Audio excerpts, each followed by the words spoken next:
I've known Dr. Kallsen for 30 years. I came here in 1990 when I was a resident in emergency medicine at Valley Medical Center. He was the chief of the department. Since then, he hired me as faculty in 94.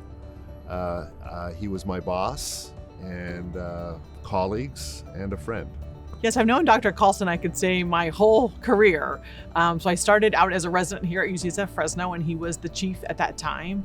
And then he was my first boss. He hired me to be faculty here, and that was in 2008, to stay on here at UCSF Fresno and be a faculty member in the emergency department. Anybody who has been involved in emergency medical services in the Fresno area for the last 45 years or so absolutely knows Dr. Kallsen.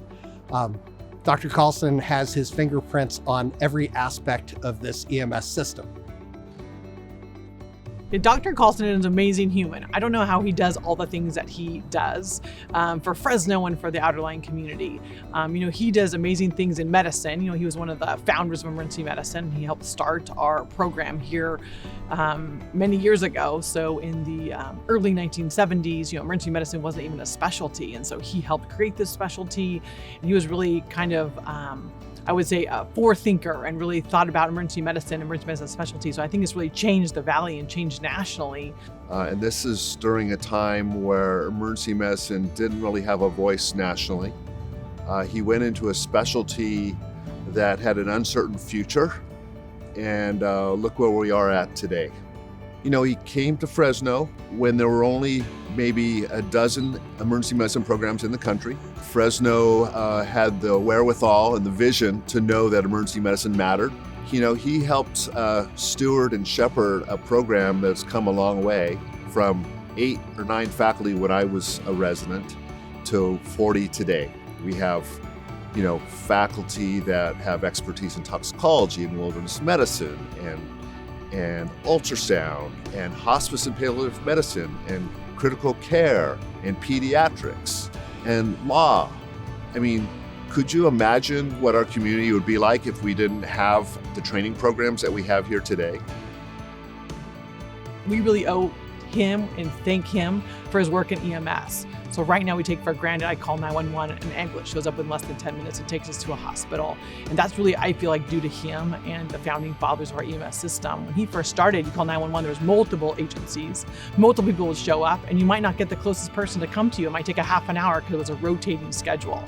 So he really, along with other key stakeholders, got together and said, we're going to run Fresno County where, the ambulance closest to you is going to come to you. It's going to be a really well-run EMS dispatch center. We leverage a lot of technology in the services that we offer today, and that all started with a vision that Dr. Kallsen had on what our dispatch center should be. Clinically, our paramedics have standardized protocols and work directly with hospital staff to communicate patients' needs, and those systems were also put in place with Dr. Kallsen's direction and guidance. I think Dr. Kallsen really is a genuinely kind and amazing human, and he wants to leave this world better than when he found it. And so I feel like he really takes on all these big projects and really thinks into the future. He thinks 20 years ahead, 30 years ahead. So when I was a resident, we were at University Medical Center, which is an all-county run hospital, and then there was Community Medical Centers Fresno downtown that was all private. And he was really instrumental in that merger and bringing county medicine and community hospital together. And so I think about, he thought into the future. I couldn't imagine now not having this giant regional trauma center that has all these specialties together. So I feel like that's just a perfect example of him always thinking, 20 or 40 years into the future and what would make our community a better place to live. Dr. Kallsen has a heart for service. He really is an advocate for patients and for medical providers. I think it's just in his DNA to give to others. I think I've really appreciated his equanimity and his humility, and that has helped guide me through these harrowing times. Dr. Kallsen, I have to say there's nobody more deserving in my mind to be recognized in this way. You have done so much for so many people, and it's about time that you get recognized for what you have done and continue to do. I'm so proud of you. I'm glad to call you a friend, and congratulations. Congratulations, Gene. Thanks for all your good deeds. Congratulations, Dr. Kallsen. You deserve everything. Thank you for all you've done for our community.